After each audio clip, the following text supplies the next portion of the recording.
marketing people, right? You gotta be like, I'm so excited to be welcoming you to the second day of the Biennial this morning. How many of you here were yesterday? Were here yesterday? A handful, okay. How many of you have experienced previous Biennials? A handful. We're so glad to have new folks joining the mix. It is our goal this year to do a much better job of inviting everyone in. So you're all part of that program. You're ambassadors for us now, just because you're here. So we encourage you to please share what you learn, share what you are going to be participating in for the rest of the week, and encourage others to do the same. We've had such great crowds, such great turnout, and we want to keep that going. So thank you very much. If I haven't met you yet, my name is Erin Trapp. I'm the director of the Biennial of the Americas, and this year's theme is empathy in action. Empathy in action it feels really timely right now. We came up with it a couple of years ago, and the word empathy is sort of, I don't know if you've noticed it, kind of on all the lips of all the media. It's a bridge kind of builder that is something that people have, I think, ignored in society for a long time, and now realize not only is empathy crucial and important to our daily lives, our working relationships, but also something that can be taught, right? Empathy is a muscle. It's something you can exercise. It's something you can learn. It's not just something you have, or something you have in kindergarten but you forget. So this whole week is really exploring how that concept can be set into action to really hopefully create solutions to some of our trickiest problems with local relevance. So this morning, I love this topic, and Topo Chico. So how many of you knew about Topo Chico before this? And how many of you, keep your hands up. How many of you, if your hand is up, please lower your hand if you are over the age of 40. Okay, not bad. This is a hip crowd. Topo Chico, if you're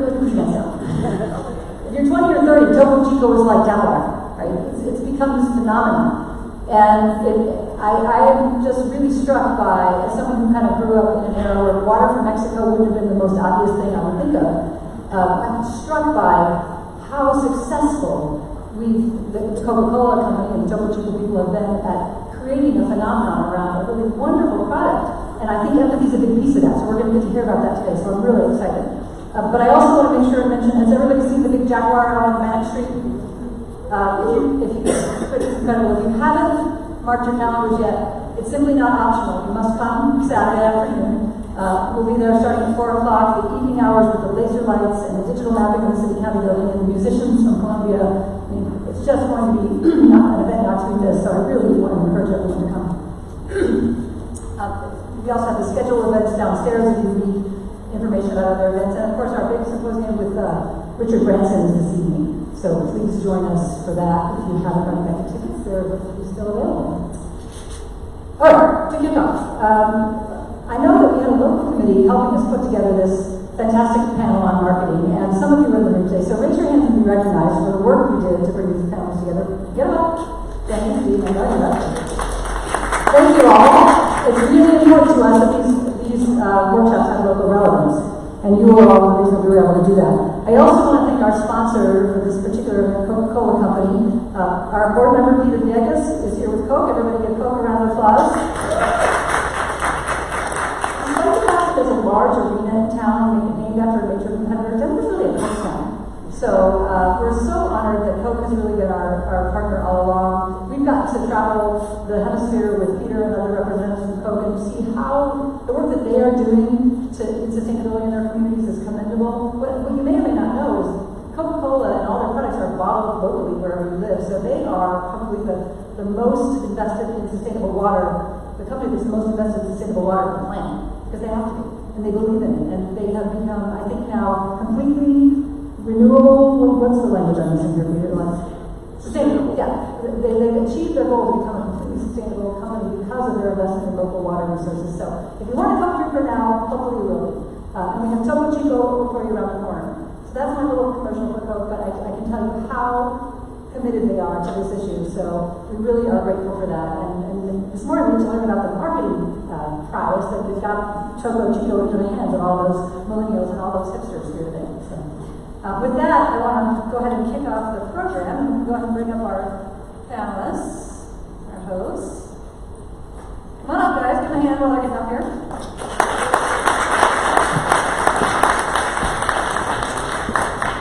The sleepy crowd. Let's do that again.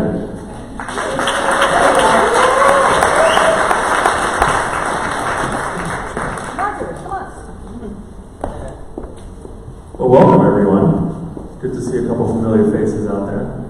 Does everybody know Steve? Everybody knows Steve. If you don't know Steve, you have to know Steve before you leave here today. Steve's like one of the most important people in all of Colorado. You must know Steve before you leave. See? He's got an entourage too.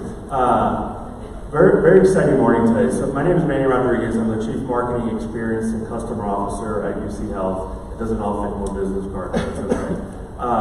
I do want to file a formal complaint. I drink Coke every morning for breakfast. I don't see any out there. Can we figure out between now and 11 to get some Coke out there? All right, he's on that. We got an amazing topic today. We have an amazing panel.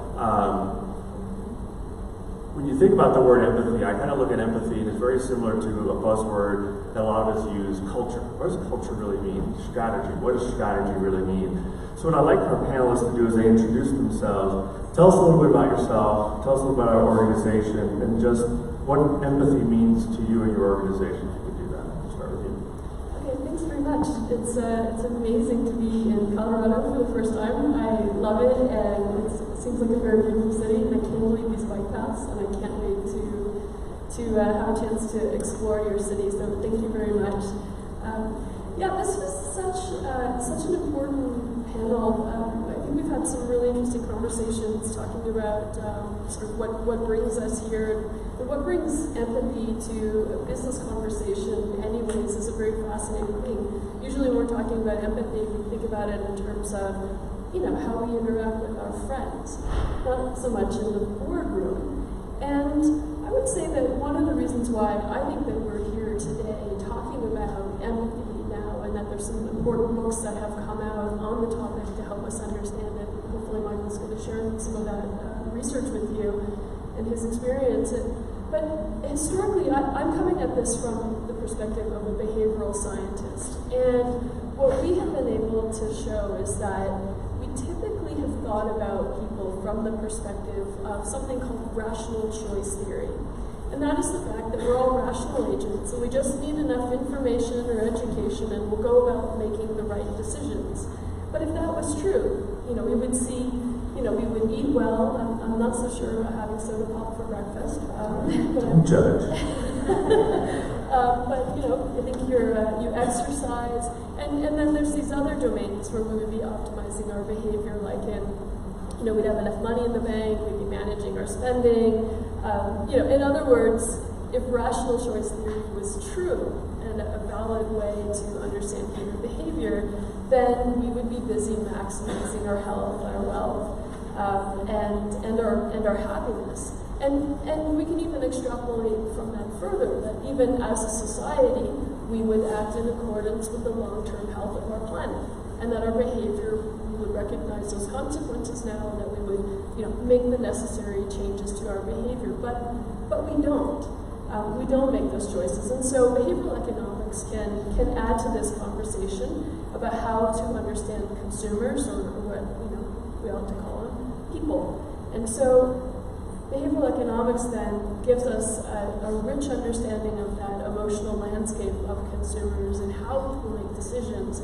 For instance, one of the key terms, it's actually won a Nobel Prize, and it's this research called decision science.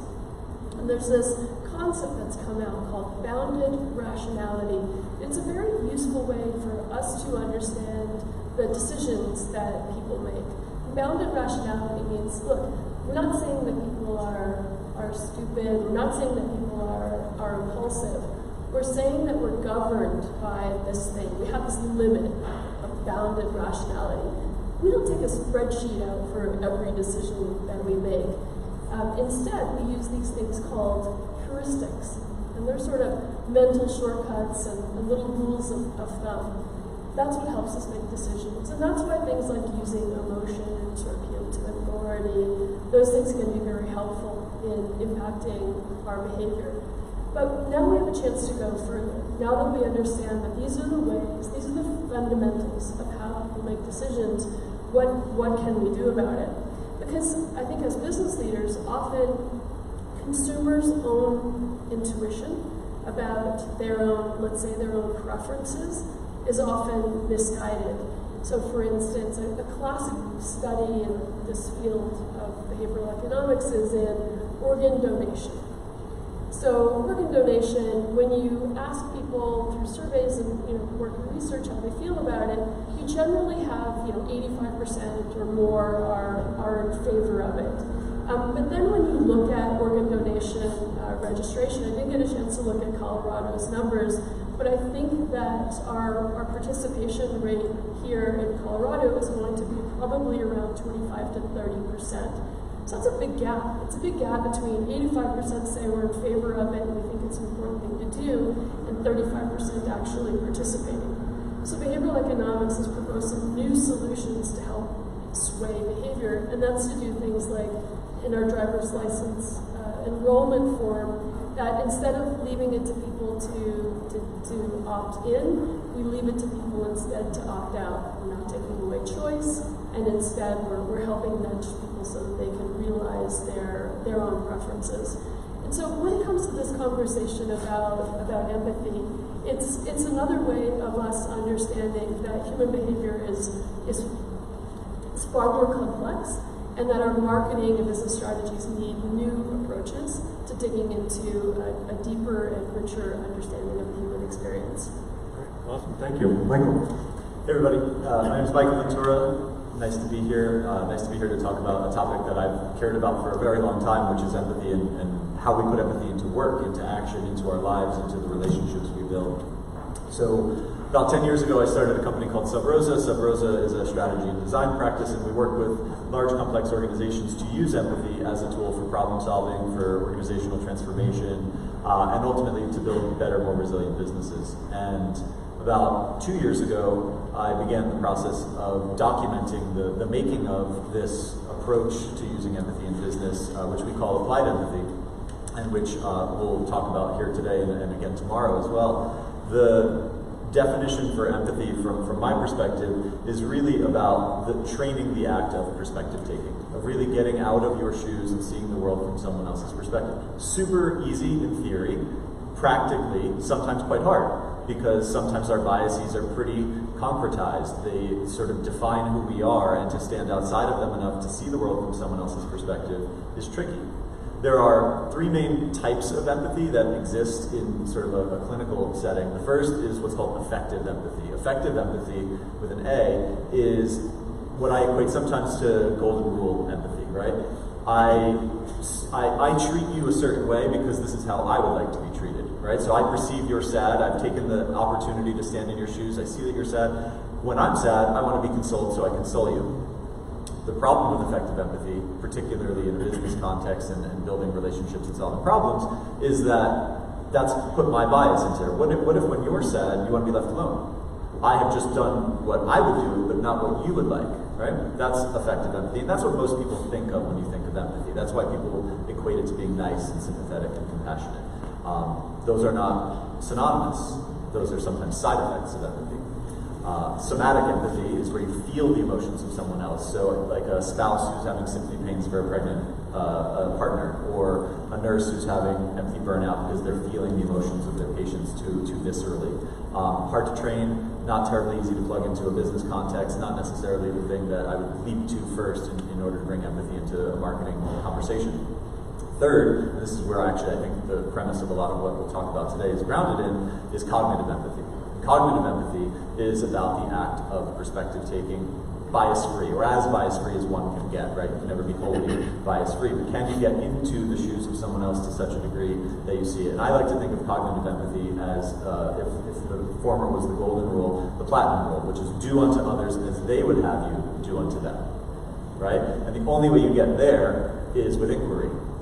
If you're guessing, you're putting yourself in, right? So you have to ask questions. You have to conduct some form of dialogue in order to truly understand where's this person coming from and what do they need and how do I meet them there. So that's my quick take on the definitional approach to empathy and where I spend my time, and looking forward to talking more with you wonderful folks. That's wonderful. Gerardo, please. Thank you. Hello everybody, my name is Gerardo Galvan. I'm the General Manager of Topo Chico. I've been working with Topo Chico the last 22 years of my career, and out of those, probably the last 19 years here in the U.S. If if I was transported to the year 2000 when I came here to the US with the goal of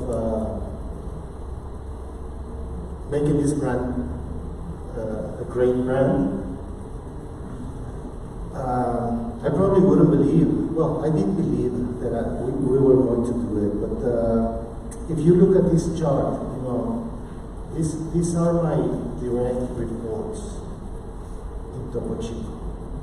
This is a very unlikely organization because you don't see this much in today's America, corporate America. You see people with, you know, working with Topo Chico 25, 18 years, 21, 19.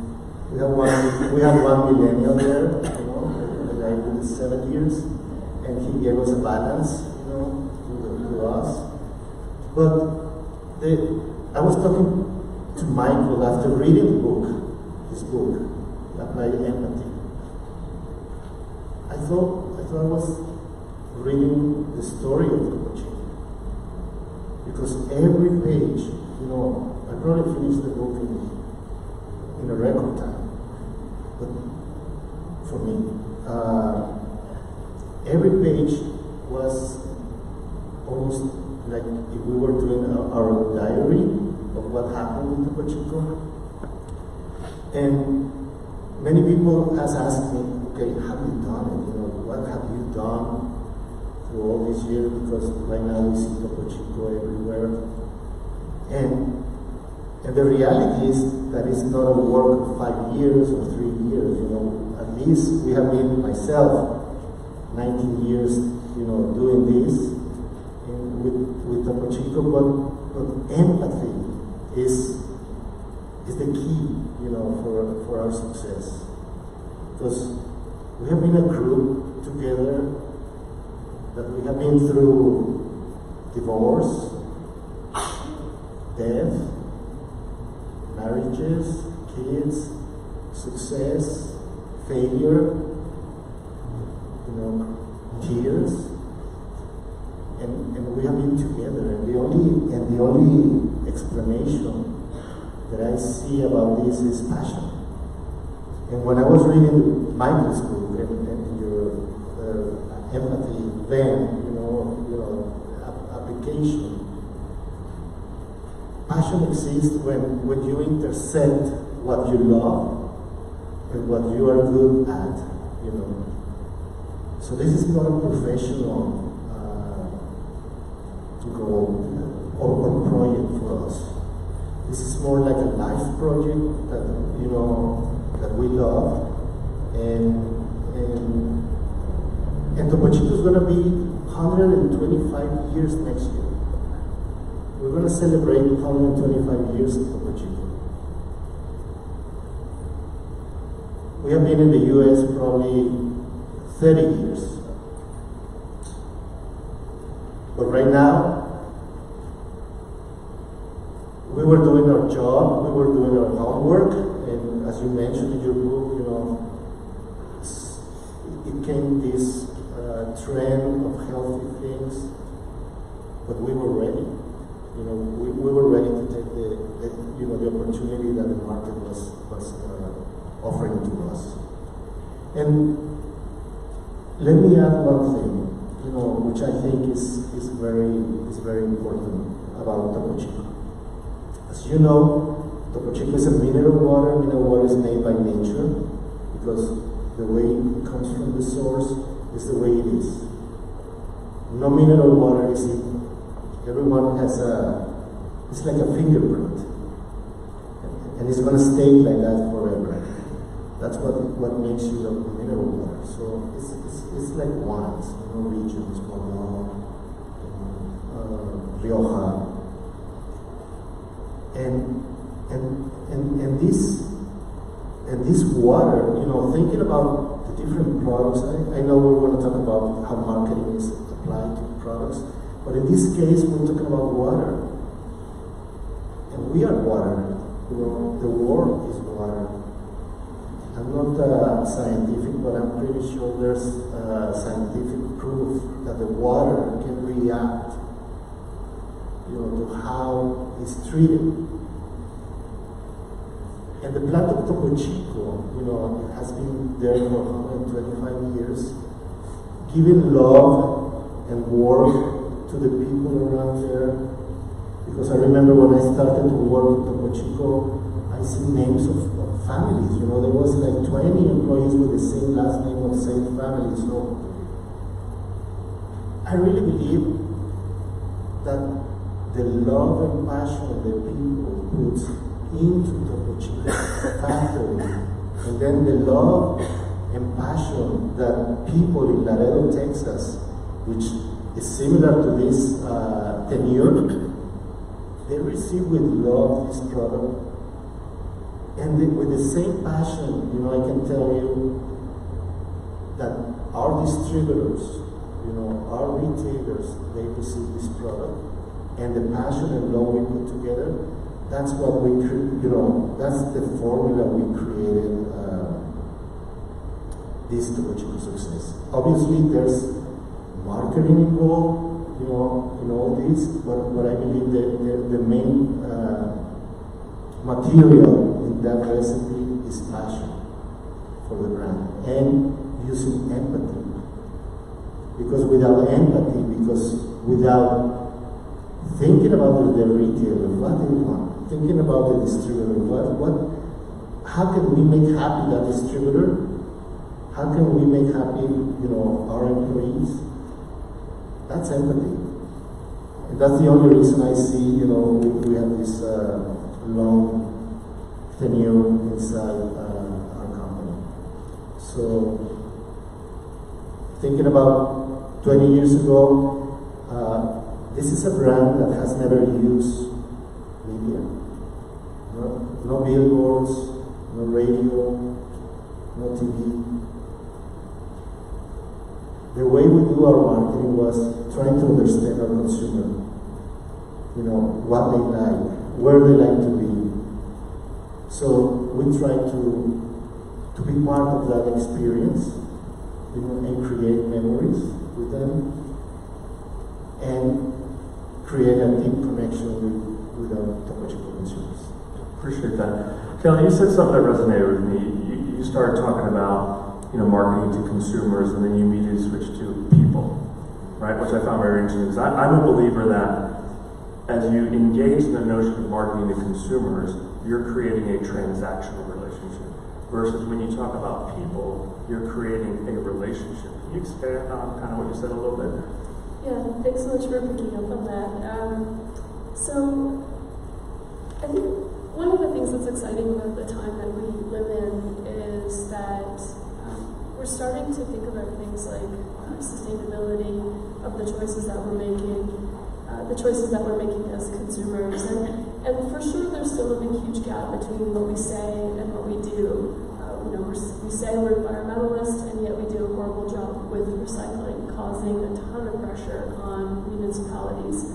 But the good news is that we're starting to put pressure on companies to help us do a better job by doing things like improving the packaging, reducing the size of a box, for instance, and recognizing that the same amount of material fits in there.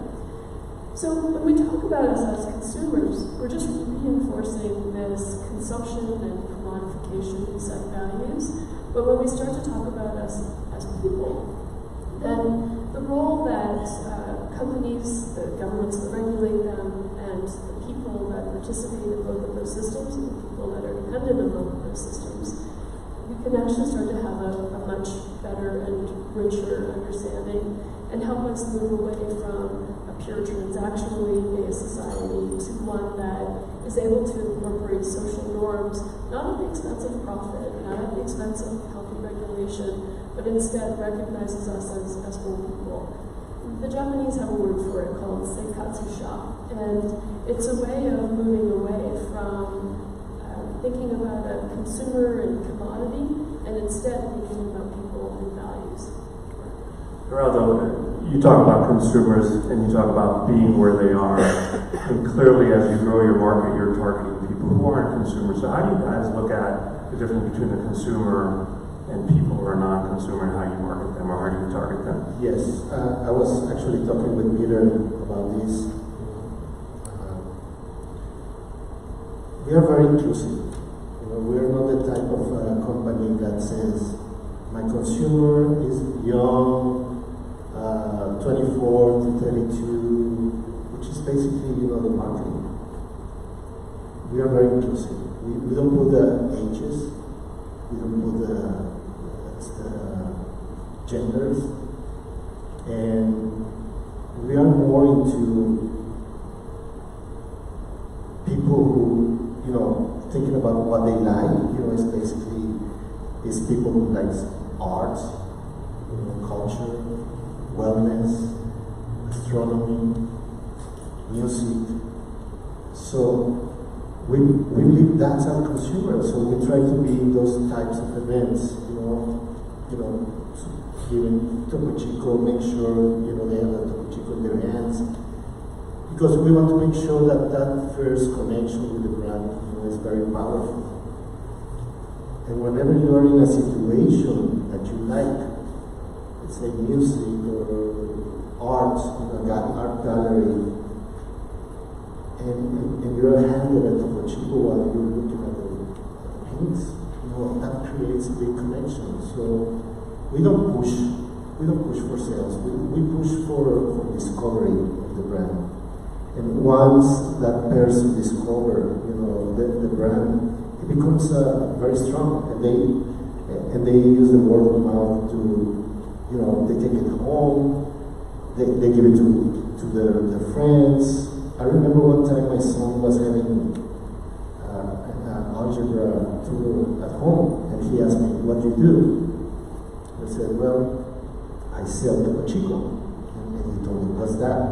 I said, "Well, that's this was in Texas. It's mineral water." I never heard of that. Okay, so he kept, doing the tutoring.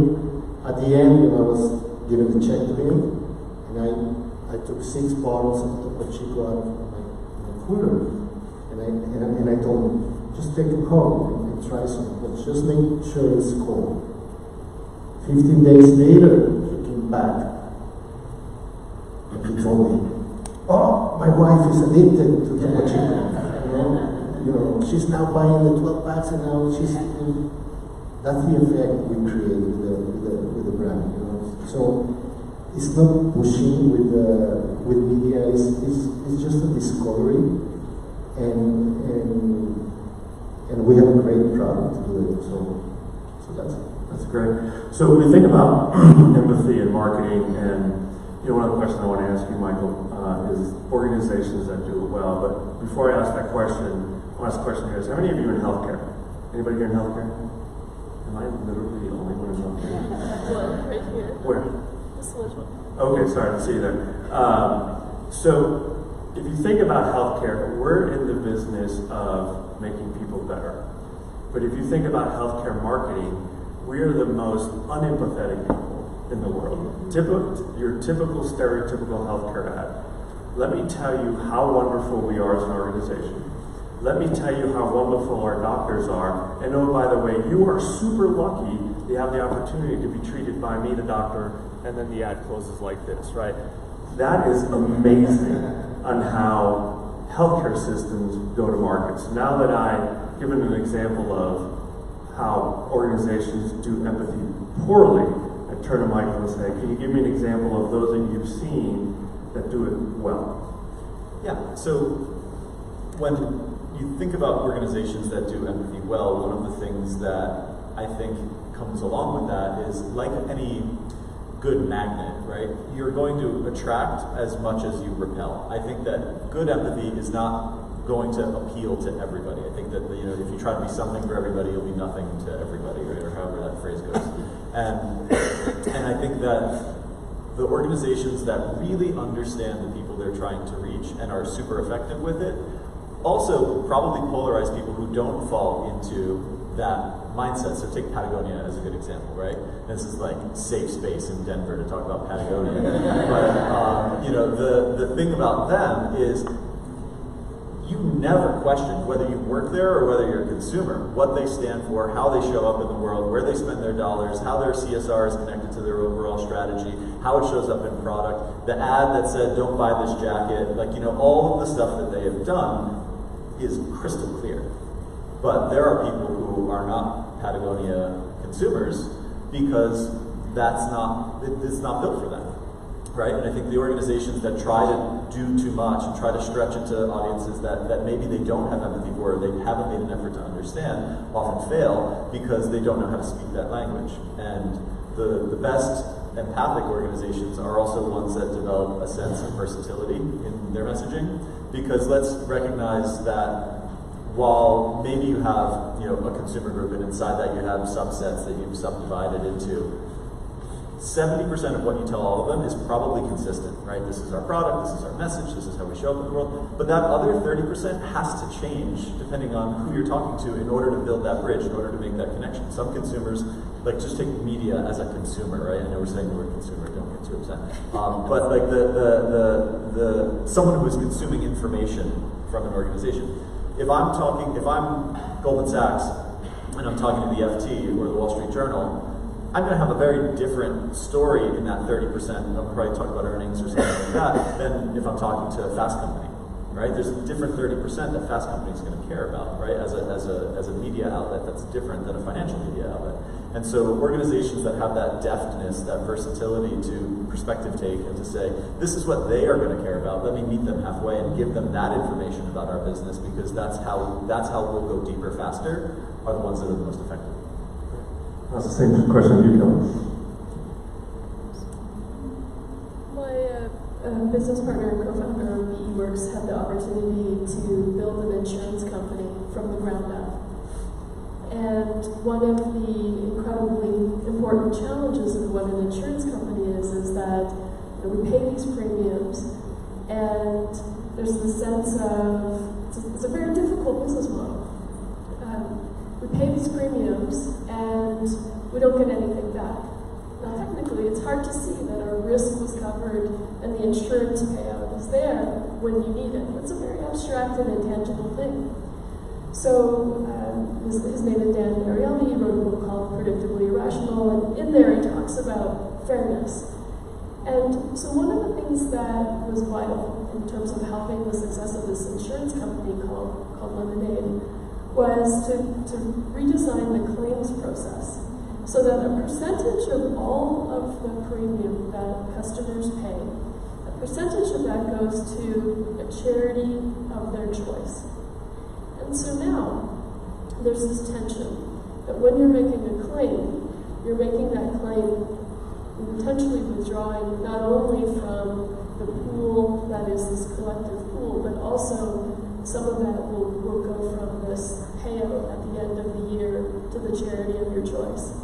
And what that does is it overcomes that, you know, point when insurance companies, you know, take your money, there was perception that they don't want to pay it out, and instead aligns at that front end of like, no, I have a legitimate claim, I'm not overinflating this claim, which is a big problem.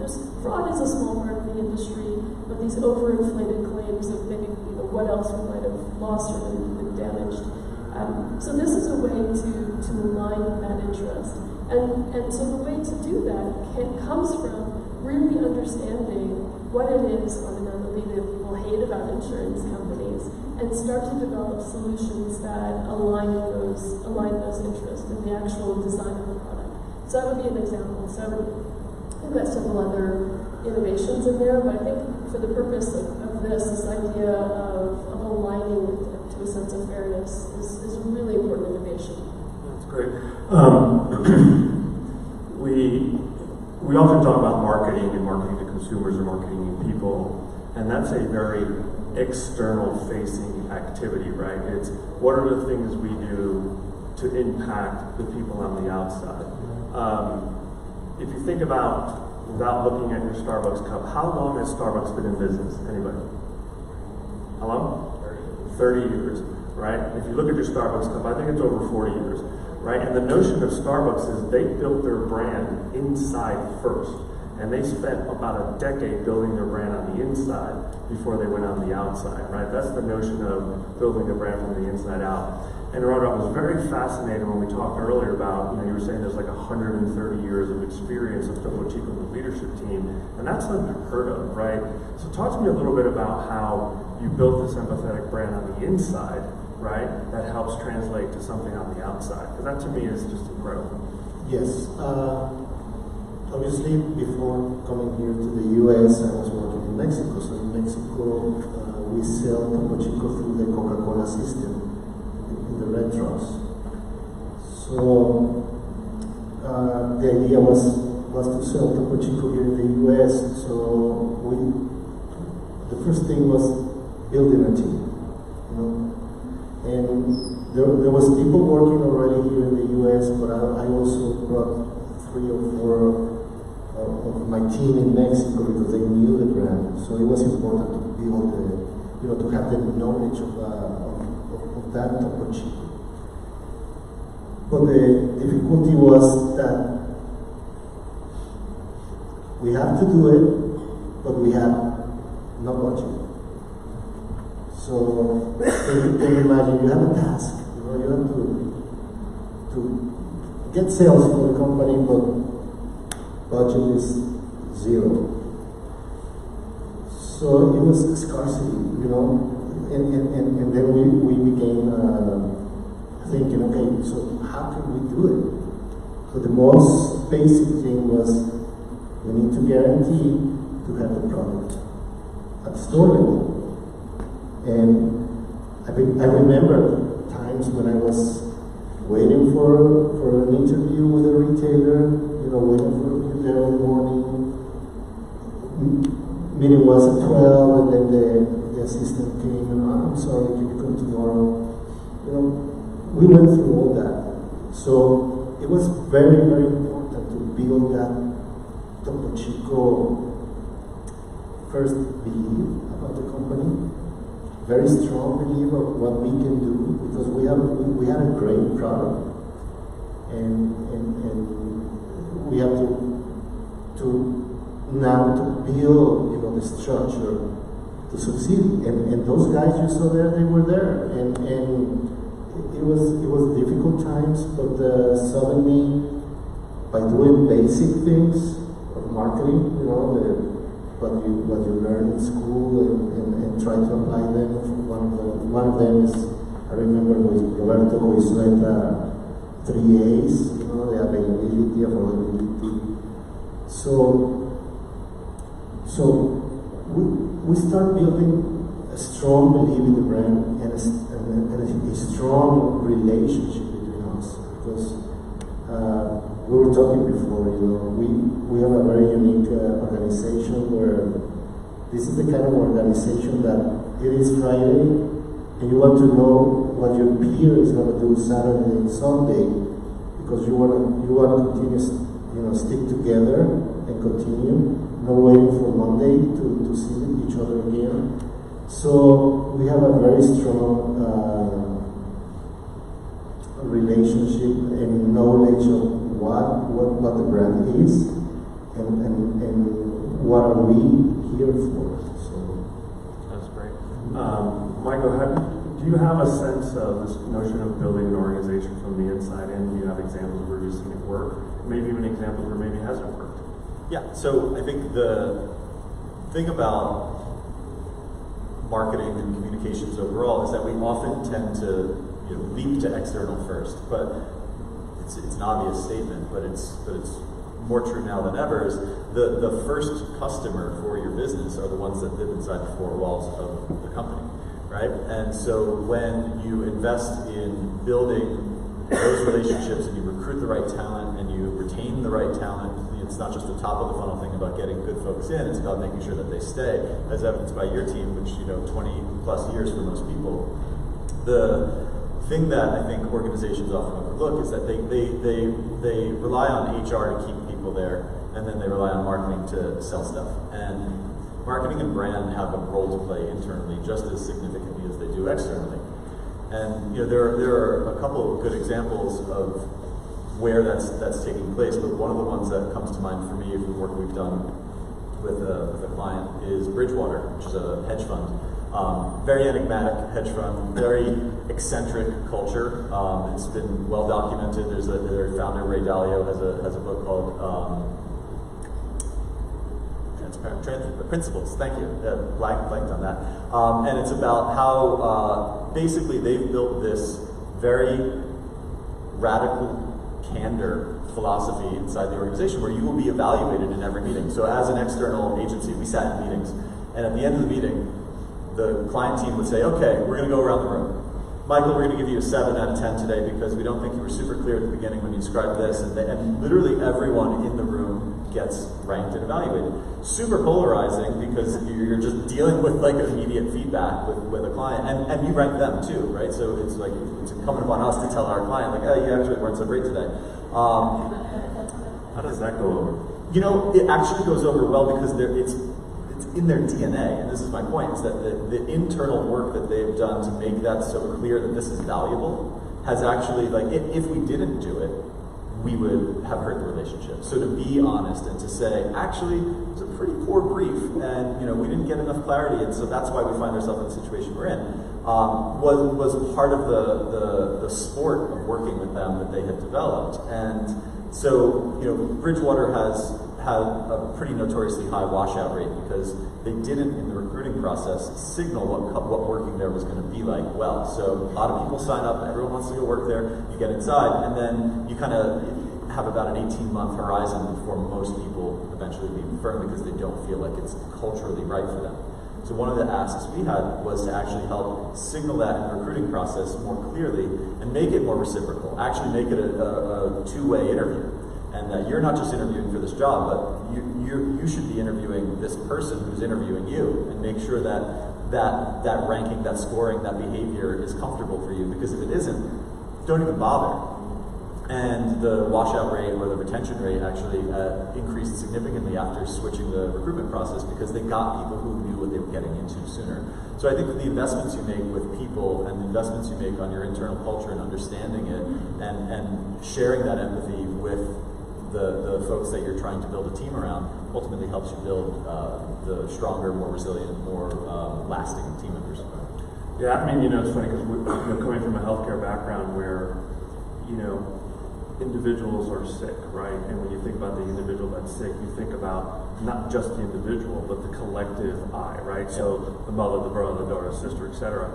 But on the opposite side of it, there's a nurse or a doctor who's dealing with that person, but nobody cares about that individual. Right. Their job is to do everything possible to save that person. But at the same time, that person is missing their daughter's recital or their kid's soccer game or their daughter's baseball game, whatever it is, but there's no empathy towards that person.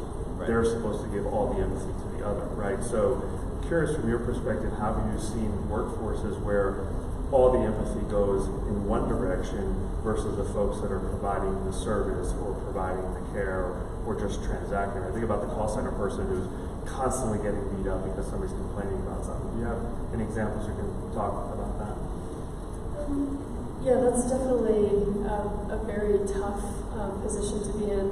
We did a project with a financial services institution that sold their credit cards via the people with the clipboards.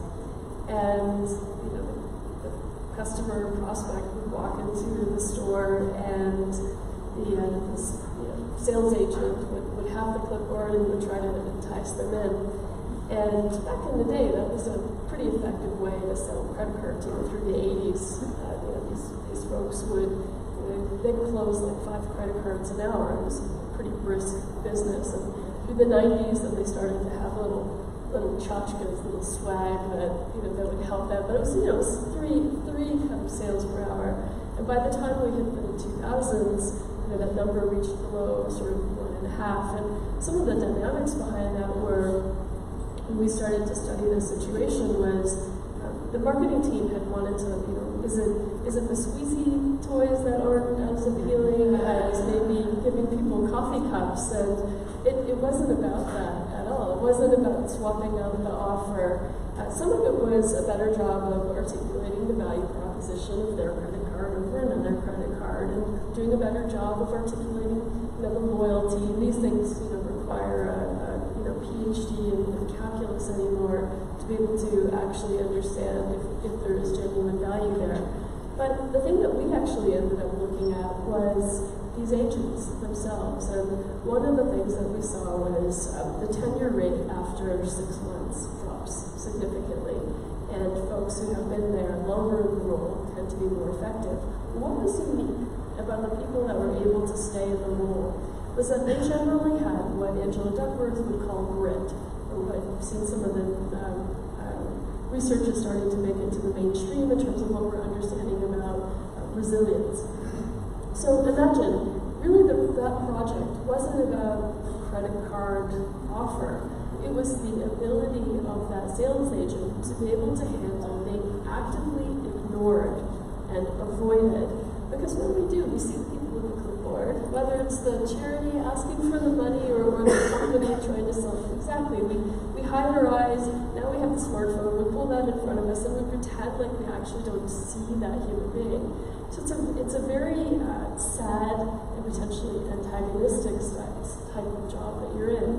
And so instead of focusing on the offer, what we ended up talking to teams about was understanding that this is going to be an experience to help you to develop resilience in the face of being ignored. And that if you can hang in there and not take on that sad feeling and then quit, burnout, and instead recognize the benefit that comes from still being successful with that lower rate. But for every one deal you've had hours of people just ignoring you and outright avoiding you. So overcoming that sense of loneliness and rejection was what the business strategy ended up being about, and teaching very classic psychology concepts and mechanism in that workforce. Did they see retention rates increase? Yes, so we did a few other things as well, because a lot of these agents, they're standing there by themselves, or maybe there's one other individual, so it's a two-person team. So the other thing that we did was we used they switched from the clipboards now. A lot of them are using apps, iPads and that kind of thing, to be able to let them get messages from the other agents that are working across the region and further regions, so that they now felt that every time there was a sale, it counted as a pooled goal.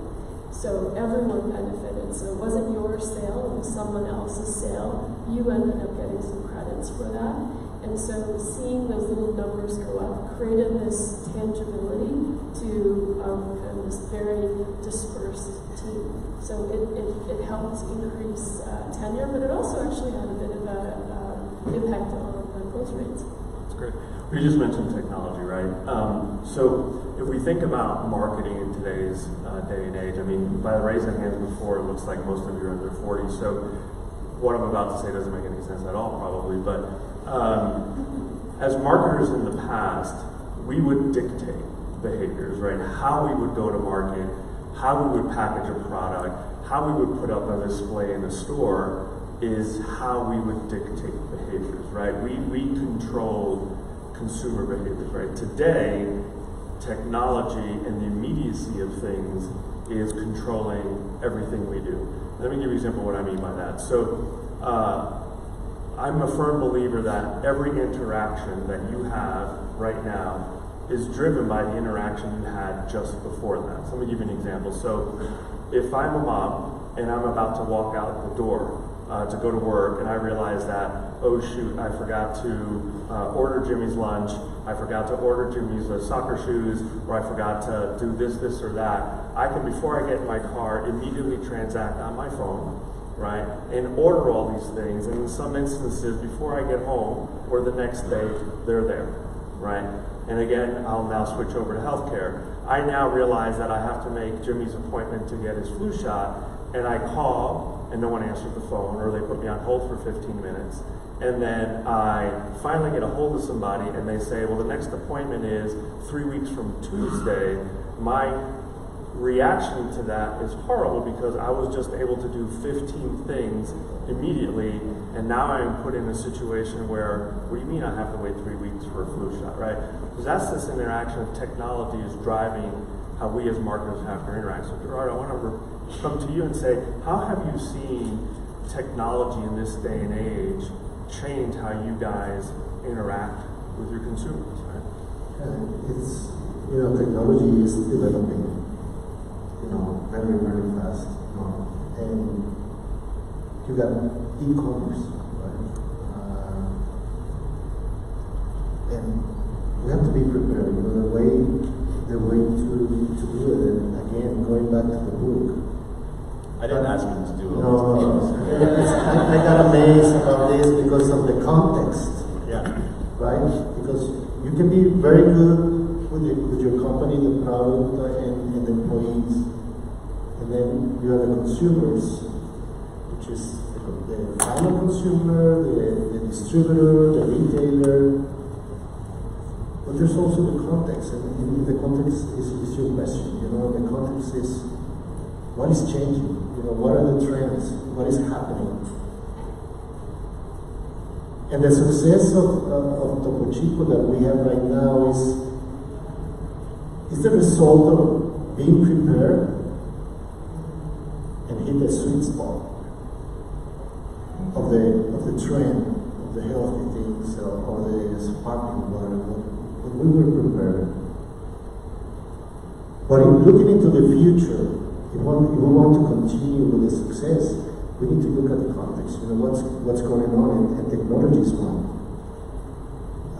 Social media has been something that is very helpful for us because we really don't spend money. We don't hire an agency to manage the social media. We do it inside.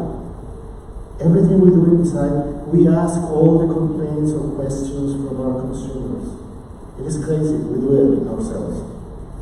Because we want to be sure that the people that is answering the question knows about the brand, knows about the problem, knows about any possible solution for that.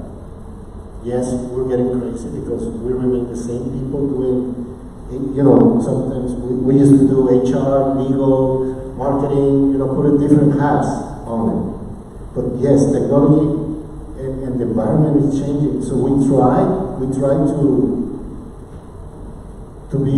to have the same pace, to catch on, but sometimes it's very difficult. I think environment changes faster than we can change. So you have to be very, very successful in what path we're going to choose, to meet what the trend is going. So going back to social media, it's a great way to connect with our consumers. But let me tell you, all the content on our Instagram or Facebook or Twitter is created by the user. We don't do it. Those pictures you see, those are pictures people just upload into the social media. So especially in these days, everything goes real fast. So it's hard to catch up. And we try to do our best. We try to don't be late in those trends like e-commerce or social media. But again, the answer, sitting on this responsibility is hard and it's risky sometimes. Can I jump in on that? Absolutely. To build on everything that you were just saying, I think one of the things people often forget is that we think about empathy with yourself and someone else, but you can also have situational empathy. You can put yourself into a thing like looking at new technologies or emerging technologies and taking perspective on that relative to your business and your consumers and say, is this a thing we need to be paying attention? Like, will the Internet of Things matter to our particular business and these consumers somewhere down the line, right? That perspective taking is not just about people, it's also about context. So I'll give you an example. I was with a CEO of a big furniture company a few months ago, and I was talking with him about their growth goals, and they achieved $1 billion business about 18 months ago. And he said, my remit over the next 2 years is to make this a $2 billion business. He says, big goal, obviously, but it's attained. It seems like it's doable. Who keeps you up at night? And he named 5 furniture brands. And I said, that's what got you to 1 billion. But those, like, beating IKEA and Crate and Barrel again is not going to get you to 2 billion. Why aren't you thinking about Sonos? Why aren't you thinking about meal delivery kit systems? Why aren't, and he looked at me like I had 3 heads, and I said, what you're now competing for in the context, in this landscape, is not a couch versus couch conversation. It's a share of wallet conversation. It's a share of mind conversation where if a new family moves into a new home and they've got a budget, they don't say this is our couch budget, they say this is our budget for moving in. And we might get a new couch, we might get a new flat screen TV, we might get a meal delivery kit subscription because we've got a new kitchen and we can cook at home more, right? So what you're gonna perspective take on is how does your brand fit into that conversation, and how do you show up in a way that's different and differentiated and conveys what you ultimately do to them in a way that'll engender a deeper, more meaningful relationship. And obviously that then his head exploded because he realized all the work they have to do and to think of it in a sort of broader landscape. But I think it's important to bring up under the concept of context that it's not just about company to people. Sometimes it's also about situational context that's valuable. Yeah, and I think you hit it right on. I mean, I think brands often look at, okay, if I'm in the beverage business, I'm gonna look at Perrier or Pellegrino, whomever, versus this notion of share a wallet, right? It's as limited resources are looked at, do I choose healthcare or card payment, right? Do I choose my son's cleats over, a new dress for myself, right? So consumers are not making choices just across brands, but they're making consumers across categories, right? So kind of love your thought on this as well as the mindset of a consumer when they have to make a decision that it's either this or that versus in the past it's like, well, it's this and that, right? Yeah, this notion of having to make choices, and we know that people are definitely given into, more likely to give into temptation, to make a present bias decision. So instead of this item or that item, the choice set is, am I spending money on one of these 2 things now, instead of actually a more fundamental question, which is, do I have to have either?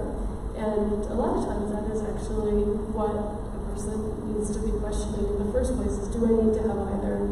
And is there a way instead to just defer that decision altogether? But it's very difficult for people to have that kind of disciplined thinking, and yet we need to do that to ensure our long-term financial health. We also need to look at alternative ways to satisfy our needs, and this is where some of the pressures and opportunities from the sustainability movement are coming in, which is maybe you can have both, but neither item is new. That we can look to getting used cleats and a used dress, and we're going to be perfectly satisfied with that. And so this process of having more divergent thinking, this example that Michael gave is more divergent thinking and thinking out of the present bias, or we're used to a certain way of doing things. It needs to change for people's long-term financial wealth and for the sustainability of the planet. And yet, it's very difficult to change those habits and the things that go with it. So, in your conversation, you were directly talking to a CEO, right? So it was this moment for the CEO, but as folks in the audience here who may not be CEOs or may be at lower levels, how would you encourage them to have that dialogue, right? Because sometimes, if there's a strategy set in stone from an organization, if you're looking at the strategy and saying, hey, we may not be going in the right direction, how can you encourage, or how would you help somebody have that conversation who may not be at a CEO level or a senior level? Yeah, it comes up a lot. In fact, I think in the past 18 months, one of the themes we've seen, because it's weird, when you work with a lot of organizations and you pull back the lens, you do see these themes that are emerging collectively across different organizations. And one of them that we've been getting is is in manager training and manager empathy, because mid-level managers in organizations have it the hardest, because they've got to manage their direct reports, they've got to manage laterally to their peers, they've got to manage up to their folks they're reporting into. It's a tough gig there, and often it's a lot of learning on the job. There's not a lot of training that occurs there. And so one of the big fundamental things we've been focusing on with folks at that stage in their career is about the perspective taking on how decisions are being made, because sometimes it does feel like, oh, this strategy came down from on high and now we've got to do it, and it doesn't make sense because of X, Y, and Z. But often, just by the nature of hierarchy and the way organizations move clunkily through, that's not even close to a word, but you know what I mean? Yeah, it is now. Yeah, exactly, like through their day, people don't always have full visibility into all the inputs that led to that decision making, or that led to that strategy, or why we're going to do it this way. You might see it from your point of view as a brand marketer, let's say, and say, like, this doesn't make sense for brand, but it might be informed by supply chain, and you don't have much visibility into supply chain, so you don't see that angle. So one of the things that's valuable is the active perspective taking to gain that richer empathy and say, okay, I'm seeing this from my point of view. If I put myself in my boss's point of view, what are the other things that are in their realm of vision that they've got to consider when they're crafting this strategy, and what am I not seeing? Where are my blind spots, right? And that act of doing that is a step. A step further would be to sit down and say to the person from whom this came, what am I missing? Because this doesn't make sense to me in its entirety. Like, start with a question as opposed to a statement, right? And using that question to open up space for deeper understanding is a skill that we don't often develop, because most of us are predisposed to solve and to answer and not always inquire, right? It's not often the thing that you get rewarded for. No one gets a promotion because they're a great question asker, right? But at the end of the day, you probably do. You probably would if you use those questions to inform other decisions and make better choices, right? So training the act of inquiry is a big part of it. Don't you think that everybody is born with empathy, but there's different levels. So then you have CEOs with the high empathy level and others with the less empathy levels, and that's a fundamental part of it too, in that you have to recognize everyone's sort of at a different stage of their journey. But empathy, as the introduction said at the top of this too, it's a muscle you train. And if you build it into the culture, if you build perspective taking into the way meetings are run or the way reviews are run and things like that inside an organization, you can even get people who are a little behind in that skill to skill up. Yeah. So we're talking about leadership a little bit, and this is for anybody who wants to answer it. I don't think, at least in my belief, that anything that anybody experiences at a certain level isn't something somebody at a leadership level hasn't experienced. But somehow, as people progress through the ladder, they forget. They forget what it took to do something at this level because they're now here. How do you guys work with your leadership teams to help them not forget what different folks are dealing with at this level? Because they all dealt with it, right? And we somehow forget. Anybody want to? I can say one thing about it, which is it's harder to make them remember in the present moment, because the present moment is different than their time coming up. So one of the things we encounter is that the millennial and the boomer workforce have a huge disconnect in the way they understand the way life inside an organization should happen. And that there's often a tendency from boomer leadership inside organizations, not always, but it's a broad brush, but bear with me, that they want that group to go through the same trials and tribulations that they did. There's a whole different set of trials and tribulations that the millennial workforce is going through that are different but equally as complex. And so one of the things that we've tried to do is actually develop peer sessions where you can share. When I was a junior associate here, we didn't get an hour lunch break and have food trucks outside and all the things that you might lament.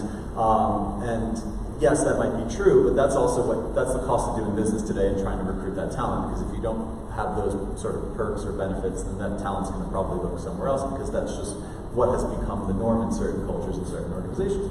But the ability to find a different sort of work-life balance, and to value that and to make your employees feel psychologically safe, and some of these other things that come up more and more that are true decision-making factors in where a millennial will choose to work are brand new for some folks in leadership positions who haven't been at the recruiting level of that in 30 years in their career. So having a dialogue, having a roundtable where people can actually perspective take in that way illuminates a lot. It shows people what it was like at different times. It shows how the needs have changed in the marketplace and the zeitgeist today versus yesterday. And no one's ever going to meet perfectly in the middle, but it's the process of doing that starts to build some bridges where there were bigger gaps.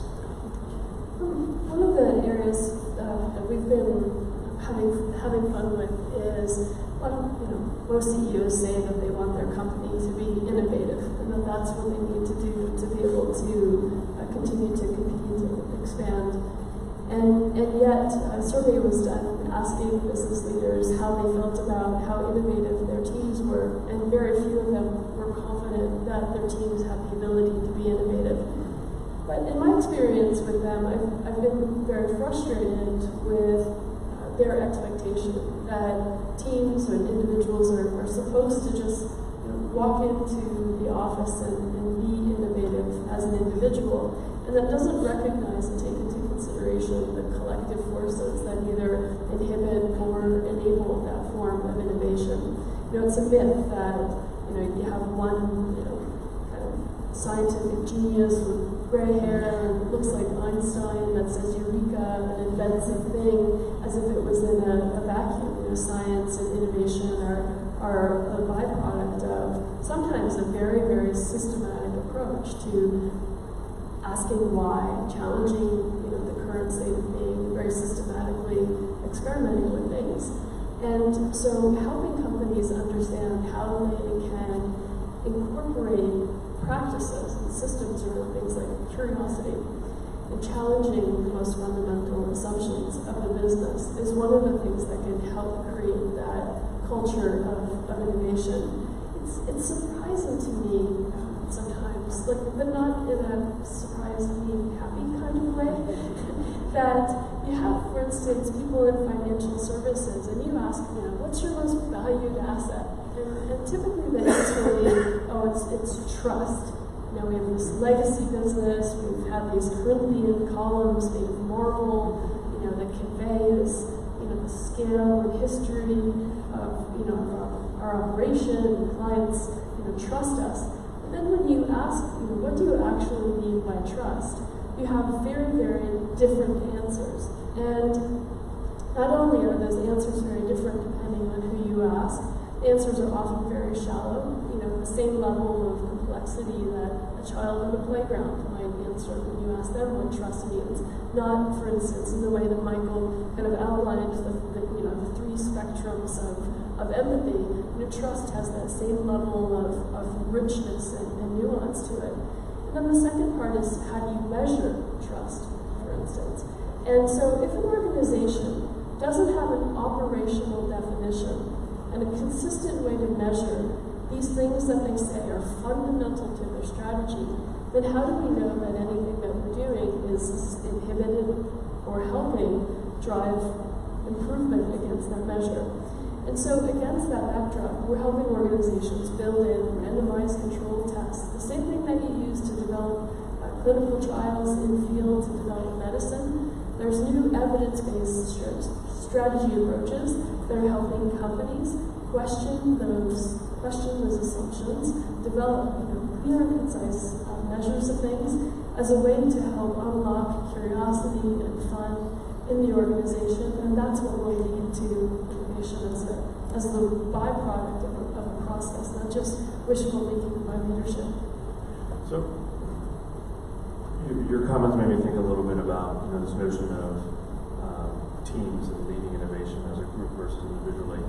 But it looks like so oftentimes brands are that. They're structured as brands. So I want to talk a little about our structure. So I would imagine, I'll pick on P&G. If you're the brand manager on Clorox, you focus on Clorox. If you're on Tide, you focus on Tide, right? Have you guys seen organizations that have gone away from the silos of how you approach things versus more of an open approach to, you're not the brand manager on Tide or Clorox, but you work on detergents, right? Or have you seen that maybe in your organization or? Well, in my case, it's more difficult because we have been a small organization through many years now.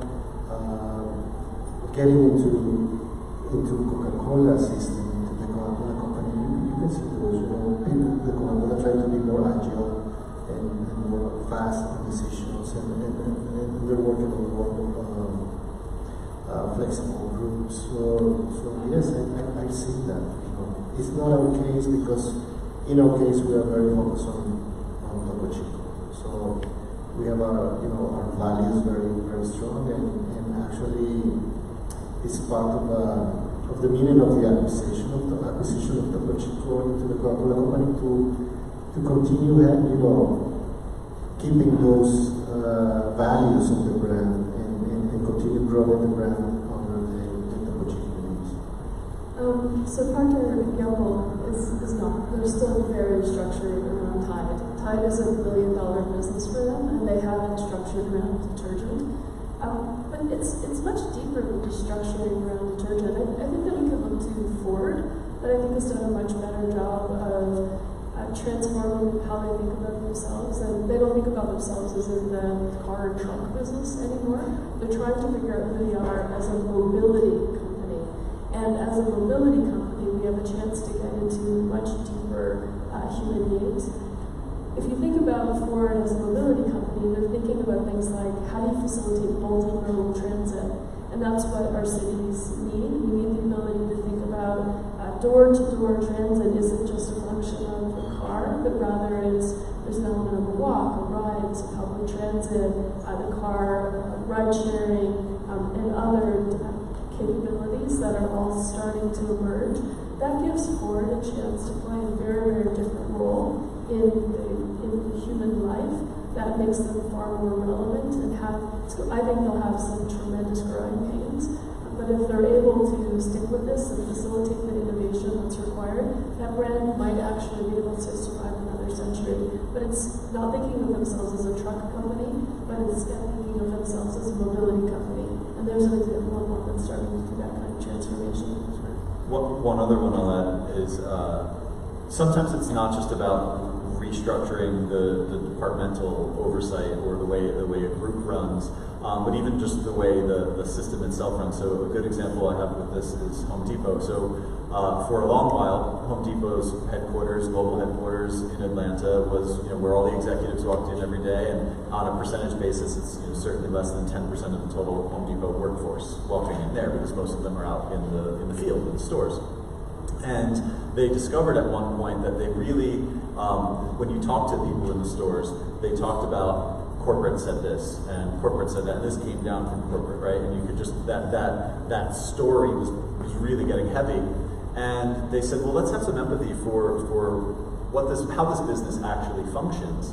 And they did a very small, very simple gesture that made a huge impact culturally in the company, which was they renamed global headquarters the SSC, the Store Support Center. And when you as an executive walked into that building every day, you weren't walking into global headquarters.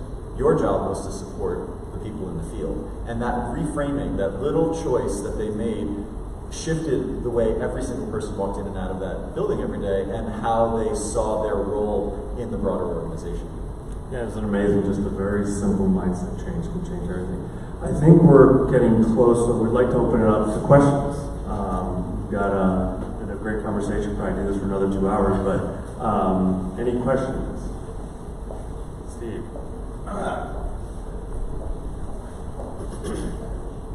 Again, have I said if you haven't met Steve, you need to meet Steve before you leave? If you apply that same kind of thinking to what Home Depot did, maybe if CEOs changed their titles to be more sensitive towards their role in serving others, you could get that same effect. So I thought maybe you'd sign up for that. Sign up to be a CEO and then change the title? I'm all for that. Yeah. Anybody want to? No, I agree. I think in every organization, a CEO's role is different, right? And like I know some CEOs who wouldn't have to change their acronym on their little nameplate, but their actual job is experience officer, right? It's about the employee experience versus the executive leadership role, right? Exactly, and I thought, Andy, your comments about how people forget what they learned on the way up, and then forget they don't really have empathy for the other jobs in the organization. That's something that so many organizations, suffer from, and that kind of thinking, that Home Depot thinking, to me is amazing. I mean, that's really leadership. Yeah. Anybody else? What advice would you have for a mom and pop operation without employees on what they can do to lay the groundwork with their clients and customers? What type of business are you? Cabin rentals. Do you know why people rent your cabins versus others? Snowmobiling and hunting location is better than others. And what's the problem you're trying to solve? To be more effective in sales as mom and pop, you only have so much time to interact with the customer to make the sale, and you don't have to keep following up. Yeah, I mean, to me, obviously, like, you can't crack this code here, but what I would wonder is, what are you losing to? What are they trading for? Is it for price? Is it for amenities? Is it for location? Is it for something? Is it for the way they enjoy the conversation with the sales exec? I don't know. It's prior behavior. Oh, we've always gone here. You don't know your place yet. We've got to overcome the doubt and fear and certainty of going somewhere new. Yeah. I mean, one way we've tried to crack those types of problems is to host consumers for a dialogue or a conversation. So, like, I'm making this up, but, like, what if you took 10 of those folks who told you no and said, you know what, we're going to do an open house this weekend, and we'll take a hit on it because we're not going to charge you, but come up and spend an afternoon with us and let us show you what it's about. Like, I don't know if that's feasible for you or your business, obviously, but, like, doing something that's putting them experientially into the dialogue with you in a different way could help them see it or feel it in a different way. Anyone else? Hi, thanks so much for all your input. This question is for you, Gerardo. Something that you mentioned is that you got a good product, it's a great product, but you have two things: passion and part to be a your team. How do it's taking you like 8 years, but I'm starting. So how do you choose the people with the same vision that you, the same passion?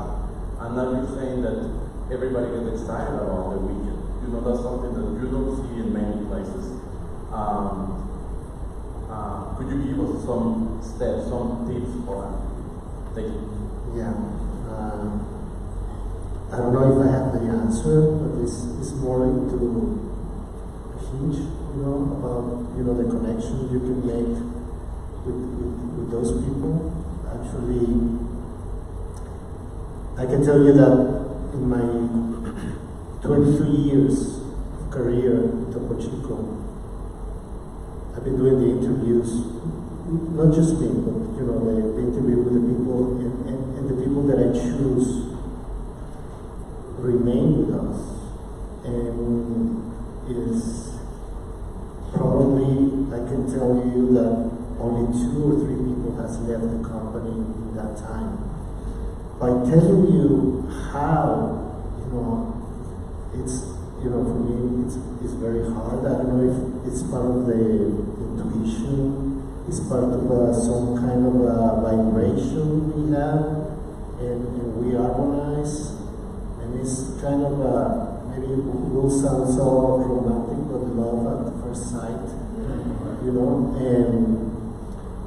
I know that happens, and I got that particularly thing. My wife is here. First time I saw her, I said to my friend, I'm going to marry her. And she is part of the success, my family, and the family of my employees, because we have extra employees, because every store they go, they look at, Topo Chico was missing in this store, and they send pictures. But it's just like a club.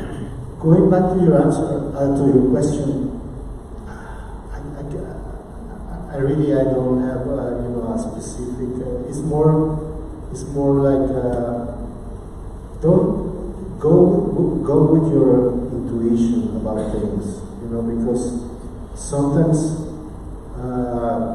when people tells you, no, this is something impossible, if you feel it's going to happen, it's going to happen. If somebody told me 20 years ago, forget about Topo Chico, it's a mineral water from Mexico, you have no opportunity. Now in Texas with 65% share of the mineral water, and 40-50% out of the U.S.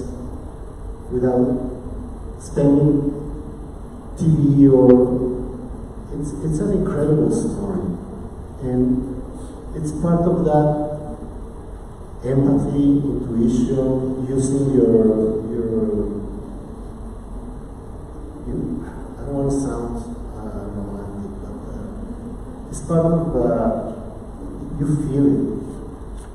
You feel when you meet somebody and you say, this can be my best friend. Sometimes you get wrong because you get you get to know people later on and became probably your best friend, or your worst enemy became your best friend. But, I don't know. Somebody, scientific, side of this answer. Yeah, I think if you think the basics of, think of your typical job description, right? Usually 90% of the job description is technical, right? 3 years of experience in this kind of degree, this kind of certification, right? So we normally interview folks or interact with folks based on technical expertise. Versus some organizations that do it really well, it's not just about the technical aspect, but it's the cultural fit, right? Is how does this individual fit? We use this in healthcare, like you may be the best brain surgeon in the world, but if your bedside manner does not fit with what we're trying to accomplish in an organization, you don't belong here. Even if you're a $10 billion surgeon, this just doesn't fit. So I think part of it is how you recruit people. If your job description is mostly technical and less about the individual characteristics of how they would fit within your culture, I think that's where people make mistakes. Yeah, let me just go back to one specific case of one of my reports. I remember I was interviewing him. He had some interviews with HR, and then I decided to say, yes, we're going to hire him. And the HR people told me, are you crazy? That guy won't last a month here. Can you see, what is he doing right now? And he told me he's gonna last 1 month. He's been working with me 22 years. If I follow I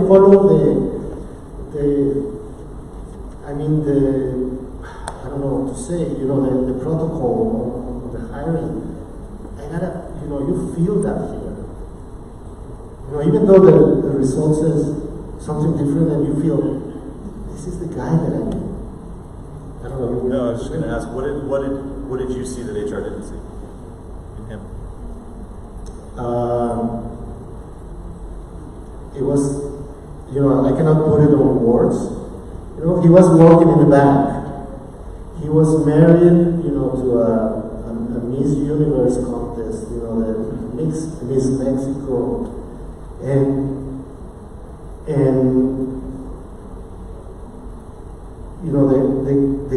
I remember even my boss told me, I guess you're crazy about this selection. And I said, no. I cannot put it in words. It's something that is intuition, and believe me, I don't get it wrong. I'd like to build on that. Some people probably do have a very good intuition, and maybe they're very fair judges of character. But as a woman, there is a new approach that we need to think about in terms of hiring. We need to go past hiring who we like or who we think we gel with. The intuition and judgments can be very powerful for us, but it's also led to a workforce that doesn't match the team that's it's comprised of, and the leadership that doesn't match the team that's comprised of, and boards of directors that don't reflect the leadership distribution. And so Moneyball is a book that's based on a true story. And there's some language about the way that the old school scouts would pick a baseball player. And there's this one line, two of the old scouts are watching the players, the prospects, and seeing who they might pick for the team. And one guy says, what do you think of Gonzalez? And the other guy says, oh, absolutely not, no way. And the other guy says, oh, what you got on this guy? He says, well, he's got an ugly wife. And the other player says, yeah, okay, what's the heuristic there? So, well, a guy's got an ugly wife, it means he ain't got no confidence. Now, that's a terrible way to pick a baseball player. And fortunately, those kinds of rules of thumb inform so much of our hiring. And we can see that when you take blinded, statistically driven approaches that evaluate both technical skill, but also human skill, we can have much better outcome. I'll give you a quick example that does show on the technical skill side, where when you blind the process, the outcome can be very, very different. It used to be the case that when you would hire a musician for an orchestra, they would audition in front of a crowd, like we have here, and the evaluation would happen, and they would choose whether or not that musician would fit into the orchestra. They realized that the number of women who were applying for these roles was not at all reflected in the number of women who were getting the job. So they came up with a screen, just a visual screen that would separate the applicant from the judges. And they saw a huge difference. But it still didn't match the statistical population of the candidates to the role. So they realized there was a second level of discrimination that went beyond visual, and that was auditory. Generally, women's shoes are heels. Women were coming across the wooden stage, click, click, click, which sounds very different than the sound of loafers. And again, and this is implicit. When you think about an orchestra, judge, typically you're going to have, probably a pretty, aware individual. You try to be, aware of different people doing the right thing. They love music, your culture, and so on. And yet this implicit bias that we're just not necessarily in tune with got in the way. Carpeted the floor, fully blinded the process, and then the population mirrored within statistical comparability to the application. And so our intuition, it can be powerful, can be right, but it can also perpetuate biases. And so we need to come up with ways that blend the strengths of both to help transform society. Wonderful. Do we have time for one more? Or are we done? One more? Okay.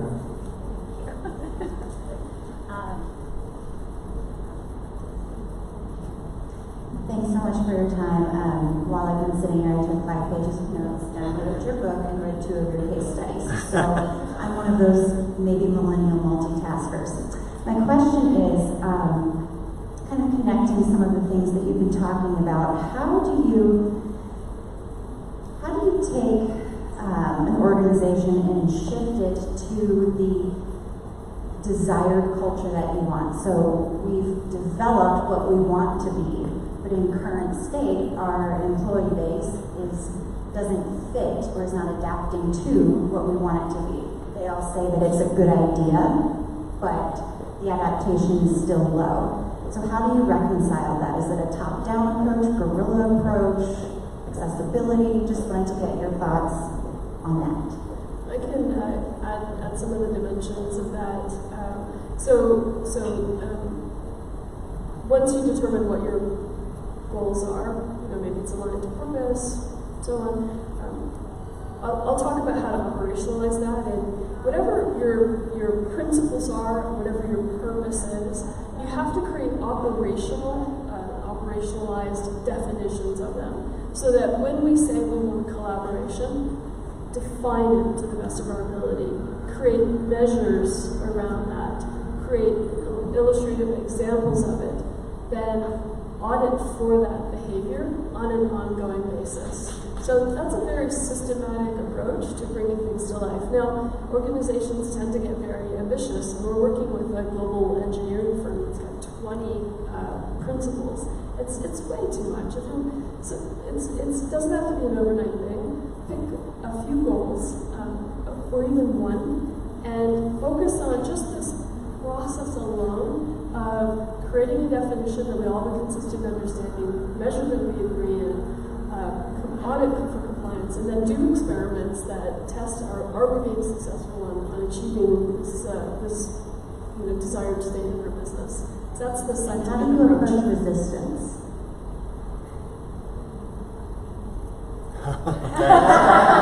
That was your part of the question. Well, briefly, because I know we're nearing the end of time, there's two things I'll say. One, just about culture. I did not say this, someone else said it, it's always stuck in my head, I can never remember who said it. Culture is read-only. You can't go into culture and rewrite culture. Culture is the byproduct of a lot of other things in an organization. So what are the things that are contributing to your culture? Talent, the way you run your HR process, the way your leadership communicates to the organization, whatever it might be. That the calculus that sits on one side of the equal sign, the other side says culture. Focus on the other side of the equal sign, not the culture, because it's actually the things that are inputting to culture that need the shifting and changing in order to beget the culture you want. In terms of resistance, like I said earlier, I think good cultures are good magnets. Like if you're going to be clear about defining what you are going to also break some eggs in order to make that omelet, right? There's going to be some people that will no longer fit into the culture because the culture has become more clear and more perhaps polarizing, but more where the business is headed. So some resistance will be overcomable through training, through mentorship, through skills development, through talent acquisition, whatever it might be, and some may actually yield some people having to work somewhere else because ultimately they no longer fit with the direction of the company and its desired goals. And part of that's an open conversation, right? So if you are looking to drive an organization in a specific way, you need to have the conversation about what the plan is to get there, and then have one-on-one conversations with staff to say, this is not what you signed up for 3 years ago, but this is where we're going now. Are you on board or are you not? And if you're not, then you have a tough conversation and figure out how do we move you into a position where you want to be. In a recent role, I transitioned 75% of my marketing organization out without laying anybody off, right? It's this notion to have a very honest conversation that, we're no longer on a steamship, we're now on a speedboat, and these are the requirements of the speedboat. If you still want to be on a steamship, we need to figure out what's convenient for you, what's more appropriate for you, right? And quite honestly, in those conversations, people were incredibly appreciative because nothing was being forced down their throats. They made the decision of, do I want to go on this ride or do I want to take a different ride? So. Is that skills-based or? It was a lot of different things. Some people said, I'm at the stage in my career where what you're asking for is more than a 9 to 5, so I'm going here. Others say, hey, I'm not ready to dedicate this kind of passion or energy that's needed. And some would just say, hey, what you're looking for requires this kind of skill set. I'm more comfortable over here. And we spent a lot of time trying to figure out, if you're more comfortable in being in the community, let's figure out how to get you a job in the community, right? This is not about tossing people out, but it's about having a genuine conversation around, here's where the organization has to go. How do we marry that with your interests? And if those interests don't marry, let's find something that does. I think with that, we're